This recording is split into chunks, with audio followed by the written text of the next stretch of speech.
할렐루야. 오늘 이 밤에 말씀을 사모하고 또 각자의 기도 제목을 가지고 오신 여러분들, 오늘 하나님의 은혜가 풍성하게 이 예배 가운데 임하기를 소원합니다. 출애굽한 이스라엘 민족에 한 가지 염원이 있다면 그것은 당연히 가나안에 들어가는 것이었습니다. 여러분 생각해 보십시오. 그도 그럴 것이 물도 음식도 풍족하지 않은 그야말로 척박한 광야에서 40년을 보냈습니다. 뿐만 아니라 언제 물 위의 이동을 알리는 이 구름 기둥이 다시 움직이기 시작할지 알지 못하는 그런 불안한 상황을 그들은 매일매일 겪어야 했습니다. 여러분, 집 떠나면 우리가 뭐라고 합니까? 고생이라고 하죠. 그들은 집을 떠난 정도가 아니라 40년을 떠돌이로 방황해야 했습니다. 얼마나 고단한 삶이었을까요? 여호수아의 시대에 이제 그들의 염원이 드디어 이루어지려고 하고 있었습니다. 모세가 죽고 여호수아가 그 뒤를 이어 이스라엘의 지도자가 되었습니다. 이제 민족을 잘 추슬러서 하나님이 약속하신 가나안을 정복하기 위한 긴 원정길을 이제 시작하는 것입니다. 이제 막 길을 나선 이스라엘의 민족을요, 또 그 사기를 크게 올려주는 사건이 있었습니다. 바로 요단강 사건이죠. 여러분 잘 아실 텐데, 하나님이 과거에 홍해를 갈라서 출애굽한 이스라엘 백성들을 이 추격하는 애굽의 군대로부터 건져내신 일이 있지 않습니까? 비슷하게요, 흡사하게 이번에는 요단강을 마르게 하시고 그 마른 땅을 하나님이 이스라엘 백성들로 하여금 건너가게 하셨다는 거예요. 여러분, 이 일로 인해서 이 일대에 어떤 변화가 일어났는가 5장 1절 말씀에 한번 같이 보기 원합니다. 프린트에 있는데요. 같이 한번 읽겠습니다. 시작. 요단 서쪽의 아모리 사람의 모든 왕들과 해변의 가나안 사람의 모든 왕들이 여호와께서 요단물을 이스라엘 자손들 앞에서 말리시고 우리를 건너게 하셨음을 듣고 마음이 녹았고 정신을 잃었더라. 요단 서쪽, 그러니까 지금 이스라엘이 정복하기 위해 진격하고 있는 이 가나안 지역에 원래 이미 거주하고 있던 이 주민들이 이 요단강을 건넜다는 소식을 들었습니다. 그냥 건넌 게 아니라 하나님이 그 요단강을 마르게 하시고 그 마른 땅을 이스라엘 백성들이 건넜다, 이 소식을 들었다는 거예요. 그리고 어떻게 되었습니까? 말씀해 보니까 그 마음이 녹았다고 합니다. 이미 그들의 사기가 꺾여서요, 그들은 전쟁할 의욕을 잃어버렸습니다. 반대로 이스라엘 백성은 이 사건으로 인해서 여호와 하나님이 우리와 함께 하시는구나, 그런 강한 확신을 하게 됐죠. 크게 그들의 사기가 올라갔다는 것입니다. 이제 점점 전쟁의 분위기가 무르익고, 여러분 이제 코앞에 전투를 앞두고 있습니다. 여러분, 전쟁에서 군대의 사기는 너무 중요한 것 아니겠습니까? 아마 일반적으로 본다면 이스라엘의 사기가 최고조에 올라 있을 지금, 그때가 바로 전쟁을 시작하기에 가장 적절한 타이밍이었다는 거죠. 그런데 그런 이스라엘의 당당하고 위풍 있는 이 행진을 가로막으시는 분이 있습니다. 하나님이셨습니다. 2절 말씀 같이 한번 보겠습니다. 시작. 그때 여호와께서 여호수아에게 이르시되 너는 부싯돌로 칼을 만들어 이스라엘 자손들에게 다시 할례를 하라. 여러분, 여호수아에게 하나님이 어떻게 말씀하십니까? 무엇을 행하라고요? 할례를 행하라. 이게 웬 말입니까? 이제 분위기가 막 무르익어가지고 이제 진격해서 저 적군을 쓰러뜨려야 되는 타이밍에 여호와 하나님이 이스라엘의 진격을 탁 가로막으시더니 할례를 행하라, 이렇게 말씀하시는 거예요. 여러분, 할례가 무엇입니까? 할례는 하나님과 그 백성 사이에 맺어진 언약, 약속의 증표입니다. 쉽게 말하면 할례를 행한다는 것은 이 사람이 하나님과 언약을 맺은 언약 백성이다라는 의미를 가지는 거죠. 우리가 부동산이나 또는 중요한 거래를 할 때 무엇을 작성합니까? 계약서를 작성하죠. 그 계약서가 어떤 기능이 있습니까? 이 계약이 서로에게 이 계약을 이행해야 될 의무가 있다는 것을 보증하는 역할을 합니다. 여러분, 할례가 이와 같았다는 거예요. 이 할례를 행한 사람들은 여호와의 언약 안에 있는 사람들이고, 하나님은 또 그 백성은 서로에게 맺어진 이 언약을 성실하게 이행해야 될 의무가 있는 사람이다, 이런 표시였다는 거죠. 창세기 17장에 보면 하나님은 아브라함과 언약을 맺으세요. 그리고 그 언약의 증표로 이 할례를 명하셨습니다. 창세기 17장 10절 11절 말씀 같이 한번 읽어보겠습니다. 우리 프린트 참고하시고 같이 읽겠습니다. 시작. 너희 중 남자는 다 할례를 받으라. 너희는 포피를 베어라. 이것이 나와 너희 사이의 언약의 표징이냐. 하나님이여 아브라함과 언약을 맺으시고 앞으로 너 이후에 있는 모든 후손은 할례를 행하라. 너의 포피를 베고 하나님이 약속하신 그 언약의 증표를 내 몸에 삼으라. 이렇게 말씀하시는 것입니다. 자, 여러분 그럼 묻겠습니다. 이 할례는 언제 행해야 하는 걸까요? 며칠이요? 8일 만에. 예. 7살, 10살 성인이 되어서 하는 것이 아니고 하나님은 8일 만에, 8일 안에 이 할례를 반드시 행하라고 말씀하셨습니다. 제가 이와 비슷한 수술을 7살 때 했습니다. 맛있는 거 먹으러 간다는 아버지의 간계에 속아가지고 따라 나갔다가 일주일을 종이컵을 달고 살았습니다. 제 인생에 손에 꼽는 끔찍한 일주일이었습니다. 여러분 할례는 이처럼 우리가 원하는 때에 하는 것이 아니라 생후 8일 안에 반드시 행해야 하는 하나님의 거룩한 의식이었다는 거죠. 그렇다면 이 할례를 8일 안에 행하지 않거나 아니면 할례를 받지 않는다. 그건 어떤 의미가 있을까?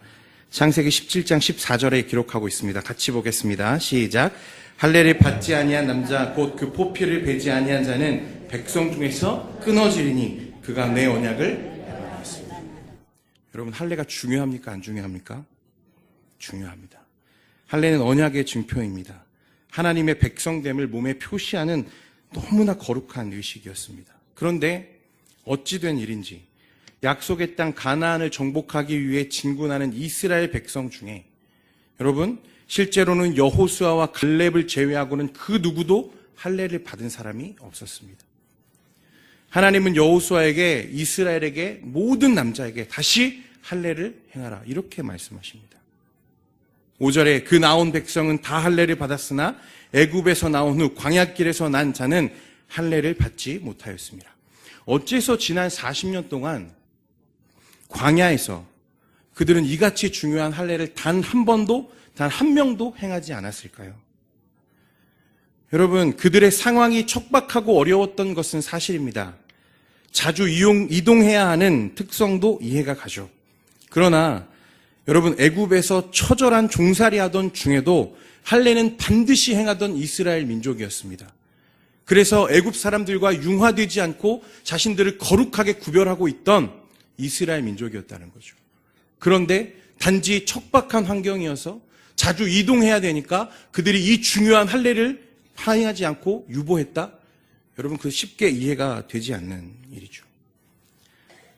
그 이유에 대해서 신학자 칼빈은 이스라엘이 광야에서 할례를 행하지 않은 것이 아니라 하나님이 할례를 금하셨기 때문이라 이렇게 말씀합니다.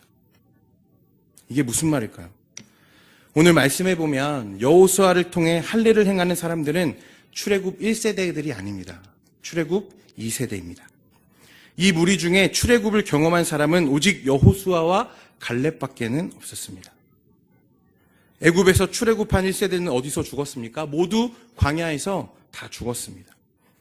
왜 그들은 광야에서 40년을 보내야 했고 그곳에서 다 죽었습니까? 6절 말씀에 그 이유가 기록되어 있습니다. 우리 같이 한번 읽겠습니다. 시작. 이스라엘 자손들이 여호와의 음성을 청종하지 아니하므로 여호와께서 그들에게 맹세하여 우리에게 주리라고 하신 땅 곧 젖과 꿀이 흐르는 땅을 그들이 보지 못하게 하리라 하시매 애굽에서 나온 족속 곧 군사들이 다 멸절하기까지 40년 동안을 광야에서 헤매었다니. 그들은 40년 전에요 요단강 근처까지 이동한 적이 있었습니다. 그곳에서 가나안을 정탐할 때 그들은 하나님을 신뢰하지 못하고 하나님의 말씀을 청종치 않았습니다. 그래서 불평과 불만 그리고 반역을 모세에게 쏟아내었습니다. 그 결과 어떻게 됩니까? 하나님은 진노하셨고 모세야 내가 저들을 다 쳐서 멸하고 너로 하여금 내가 새로운 민족을 내가 이루게 하겠다. 하나님 그렇게까지 말씀하셨습니다. 그러나 모세가 간구합니다. 하나님 살려주십시오. 살려주십시오. 하나님은 그 진노를 거두시고 그 대가로 40년 동안을 이 광야에서 유리하며 방황하게 하셨습니다. 그리고 선언하십니다. 이 백성들 중에 누구도 내가 주리라 약속한 이 가나안 땅을 밟지 못할 것이다. 여러분, 사실상 출애굽 1세대는 하나님의 언약과 하나님의 은혜로부터 끊어진 것입니다. 그들과 하나님 사이에 맺어졌던 언약은 파괴되고 실패했습니다. 이스라엘이 광야에서 지내는 그 동안에도 여러분 하나님의 은혜를 경험하며 살았습니다. 하지만 실상 그들이 보낸 이 40년은 그 시간 자체는 저주와 수치를 기억하는 징계의 시간이었다는 것입니다. 그 시간 동안에 하나님은 이스라엘에게 이 언약의 징표였던 할례를 금하셨습니다. 물론 그들은 할례를 이미 몸에 받았습니다. 출애굽한 사람들은 이미 다 할례를 받고 있었죠. 그러나 누구에게 할례를 행하지 못합니까? 자신들의 자녀들에게 할례를 행하지 못했다는 것. 아마 무할례자로 끊어진 자로 자라는 자녀들과 민족의 젊은이들을 보면서 그들은 그날을 반드시 기억해야만 했을 것입니다. 하나님을 반역한 결과가 얼마나 참혹한지, 하나님의 은혜에서 끊어지는 것이 얼마나 비참한 것인지 그들은 자신들의 자녀들, 무할례자로 40년간을 보내는 자신들의 자녀들을 보면서 기억해야 했다는 것입니다. 그런데요, 40년이 지나고 여호수아에 의해서 이 끊어졌던 할례가 이스라엘 백성들에게 다시 시행되고 있습니다. 여러분, 이것이 이스라엘 민족에게 과연 어떤 의미를 가지고 있을까요? 과연 그들에게 오늘 하나님의 명령을 따라 할례를 행한다는 것이 이 이스라엘 민족 할례를 행하는 그 본인들에게는 과연 어떠한 느낌으로 다가왔을까요? 7절 말씀에 보면 그들은 대를 잇게 하신 이 자손에게 여호수아가 할례를 행하였으니 길에서는 그들에게 할례를 행하지 못하였으므로 할례 없는 자가 되었음이었더라. 할례 없는 자가 할례를 받는다. 여러분, 끊어졌던 언약이 다시 회복되고, 아니 새롭게 갱신되어 그 효력이 시작되었음을 알리는 사건이었습니다. 다시금 이들이 하나님의 백성이요 언약 안에 있는 사람들이라는 것을 하나님이 비로소 인정해 주시기 시작했다는 것입니다. 무할례로 끊어진 자로 지냈던 40년, 그 수치의 지난 날을 덮으시고 다시 하나님의 은혜의 백성으로 인쳐주시는 할례가 이스라엘 진영에서 지금 행해지고 있다는 것입니다. 여러분, 얼마나 감격스러웠을까요? 또 얼마나 행복했을까요? 우리 9절 말씀 같이 한번 읽겠습니다. 9절입니다. 시작. 여호와께서 여호수아에게 이르시되 너희에게서 떠나가게 하였다 하셨으므로 그곳 이름을 오늘까지 길갈이라 하느니라. 여러분, 길갈의 뜻은 제거하다라는 뜻입니다.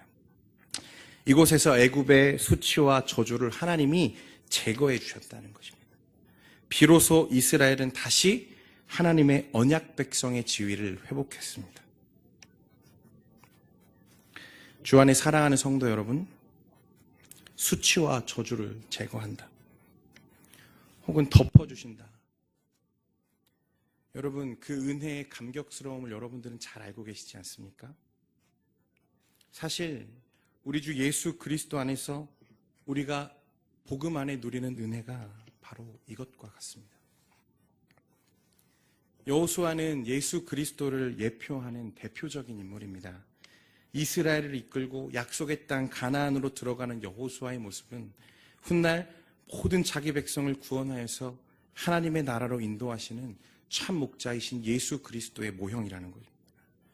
그렇다면 오늘 이스라엘에게 행해진 은혜의 할례는 여러분, 우리의 모든 수치와 모든 저주를 덮어주시고 제거해 주신 우리 주 예수 그리스도의 보혈과 같은 은혜였습니다. 사도 바울은 에베소서 2장 3절에 우리가 이전에는 본질상 진노의 자녀였다고 말합니다. 우리 함께 그 말씀 같이 읽어볼까요? 같이 읽겠습니다. 시작. 전에는 우리도 다 그 가운데서 우리 육체의 욕심을 따라 지내며 육체와 마음에 원하는 것을 하여 진노의 자녀였다. 우리가 예수 그리스도의 십자가 은혜를 알기 전에는 우리는 죄인이었습니다. 하나님의 은혜와 언약, 생명 밖에 거하는 사람들이었습니다. 그런데 죄 없으신 예수 그리스도께서 십자가에 자기의 생명을 내어주심으로 우리의 모든 죄와 수치가 덮여졌습니다. 우리가 본래 선하고 본래 의로운 것이 아니었습니다. 우리는 죄인이었고 멸망할 수밖에 없는 비참한 사람들이었습니다. 그런데 예수님이 그 보혈로 우리의 수치를 덮어주셨다는 것입니다. 아담이 벗은 수치심에 나무 뒤에 숨어 있을 때 하나님은 가죽옷을 입혀 그 수치를 가려주셨습니다. 마찬가지로 예수님의 은혜로 우리 모두는 우리의 죄와 수치가 가려지는 은혜를 입었다는 것입니다. 성도 여러분, 아마 처음 하나님을 인격적으로 고백하던 그 날을 여러분들 모두 기억하고 계시지 않습니까? 여러분들은 어떠셨습니까? 처음 내가 예수 그리스도의 은혜 안에 있는 자구나 그것을 깨달으셨을 때 여러분들은 어떠셨습니까? 저는 좀 그날을 좀 선명하게 기억합니다. 아니, 잊을 수가 없죠. 형식적으로 기도하는 중에 여러분 번개에 감전된 것 같이 스치는 제 머리를 두드리는 하나님의 음성에 저는 가장 먼저 고개를 떨구고 하염없이 울었습니다. 처음에는 두려웠습니다. 마치 내가 벌거벗은 사람처럼 느껴졌거든요. 그때부터 제 입에 회개의 기도가 터져 나오기 시작했습니다. 아주 어린 시절부터 제가 지었던 죄악들이 하나하나씩 기억나면서 하나님 앞에 계속해서 회개하고 또 회개했습니다. 그렇게 한참을 회개하고 있는데 이번에는 하나님이 경민아, 내가 널 사랑한다 라고 말씀하시는 것 같아요. 하나님의 위로가 제 마음에 와 닿았습니다. 그때 제 모든 근심과 상처가 씻은 듯이 사라지는 것을 제가 느꼈습니다. 여러분, 각자 모양과 방법은 다르지만 하나님이 우리에게 주신 은혜에 여러분 감격했던 순간들 여러분 다 있으시죠? 말씀을 들을 때 그 말씀이 내 폐부를 찌르고 내 심령을 쪼개는 것 같은 경험을 여러분들 하신 적이 있으시죠? 하나님 앞에 내가 죄인임을 발견하고 나서 하염없이 눈물을 흘리며 시간 가는 줄 모르고 회개하던 순간들이 여러분들에게도 있으셨죠? 우리는 은혜를 아는 자들입니다. 여러분, 그때 우리 어땠습니까? 우리는 뜨거웠습니다. 주를 향한 열정에 마음이 불타올랐습니다. 한 소절의 찬양에도 눈물을 흘렸고 매주 강단에서 선포되는 말씀이 마른 땅을 적시는 단비처럼 느껴졌습니다. 또 내가 어떻게 하면 주님을 기쁘시게 할까? 교회와 공동체를 위해서 아낌없이 헌신하고도 도리어 내가 더 기뻐한 여러분들 아니십니까? 그런데 어느 순간부터 우리의 열정이 식어지고 하나님의 구원의 감격이 저 오랜 창고 속에 박혀있는 옛 추억처럼 그렇게 아련해지고 있지는 않습니까? 여러분, 제가 그렇습니다. 어느 날부터 예배를 드려도 여러분 감격보다는 냉랭한 모습으로 돌아갈 때가 많습니다. 찬양을 듣고 찬양을 불러도 마음에 아무런 감정 변화가 일어나지 않습니다. 또 이제는 감사보다 불평하는 일이 더 많아집니다. 교회에 와서 봉사하는 기관에 자꾸만 부족하고 불평한 것들이 눈에 보입니다. 우리 교회는 왜 이게 안 되지? 우리 전도회는 왜 이렇게 사람이 없지? 우리 교회는 왜 젊은 사람들이 일을 안 하지? 우리 부서의 목사님은 왜 저러지? 왜 저 사람은 저렇게밖에 하지 못하지? 그래서요, 한때는 우리 교회 문제다. 저 사람이 문제다. 나는 의롭고 열정적인데 그렇지 못한 저 한 사람이 문제구나. 여러분, 그렇게 생각한 때도 있었습니다. 여러분, 정말 그럴까요? 정말 그것이 문제일까요? 아닐 수도 있습니다. 여러분, 만약 감사보다 불평이 입술을 지배하고 있다면 그건 그 사람의 문제가 아닐 수도 있습니다. 교회가 문제가 아닐 수도 있다는 거예요. 내 안에 그리스도를 향한 열정이 식어가는 것이 문제일 수 있습니다.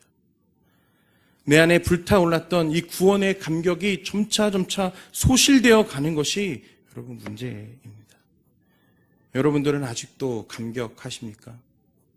여러분들은 예배 때마다 여러분 이 은혜에 여러분들 아직도 감동하고 감격하고 계십니까? 사랑하는 성도 여러분, 어쩌면 우리에게 이 길갈의 은혜가 필요한 사람들일지도 모르겠습니다. 오늘 이 밤에 하나님이 우리를 덮어주셨던 그 길갈의 은혜가 다시 한번 회복되는 시간이 되기를 소원합니다. 여러분, 장작에 불을 붙이면요, 처음에는 활활 잘 타오릅니다. 그런데요, 시간이 지나면 불길이 잦아들고 모든 장작이 타고 나면 어떻게 됩니까? 불이 꺼집니다. 저는 어쩌면 우리 마음이 이와 같지 않을까 생각합니다. 처음에는 불타듯이 타올랐는데 이내 시간이 지나면서 시들해지게 됩니다. 여러분, 나는 아니라고 누가 자신할 수 있습니까? 여러분, 그렇다면 어떻게 하면 이 사그라져가는 불꽃을 다시 살릴 수 있을까요? 장작을 쏟아 부으면 됩니다. 여러분, 오늘 이 예배가 여러분들과 저의 불꽃을 타오르게 할 장작이 되기를 소원합니다. 오늘 이 기도회가 시들어져 버린 우리 심령의 윤활유가 되기를 소원합니다. 우리 심령이 사그러져 가는 불꽃 같다면 성도 여러분, 오늘 이 밤에 우리에게 필요한 것은 길갈의 은혜입니다. 우리의 모든 수치를 덮으시고 우리를 가려주신 예수 그리스도의 은혜가 다시 한번 우리 마음에 풍성하게 넘쳐오르기를 소원합니다. 덮어주시고 제거해 주시는 은혜가 우리에게 필요하다는 것입니다. 그러므로 사랑하는 성도 여러분, 오늘 이 시간에 하나님께 은혜를 간구하는 시간 되기를 소원합니다. 주님, 내게 길갈의 은혜가 필요합니다. 주님, 나에게 은혜가 필요합니다.